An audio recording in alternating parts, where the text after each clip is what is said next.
No drink challenge. Korang tahu tak, sekarang ni McD ada ayam goreng baru. Malah. Dan benda ni, yang special ni, kau nampaklah gambar dia. Gambar dia pedas-pedas. Nampak? Ada cili semua kan. Sekarang ni saya tak boleh. Saya kena makan ni sampai habis, tapi tak boleh minum. So kita tengok, adakah saya akan sukses. Let's go. Let's go, let's go. We try. Korang tengok ayam macam mana? Nampak macam menakutkan. Tapi sedap ni. Let's go. Start saja. Okay, masa ni voice over aku buat hal. Tapi memang aku makan ni memang sedap gila lah. Aku memang syorkan korang kena memang try benda ni.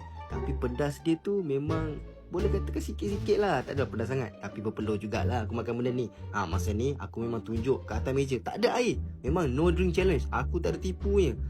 Masa ni kau tengok. Aku lap peluh aku. Memang peluh lah kan. Aku dah habis satu ayam tu. Aku try pula ayam ni. Tapi memang aku dah pening kepala masa ni. Aku memang tak boleh habiskan lah masa ni. Tapi aku memang syorkan korang kena memang try ayam mala ni. Memang terbaik doh.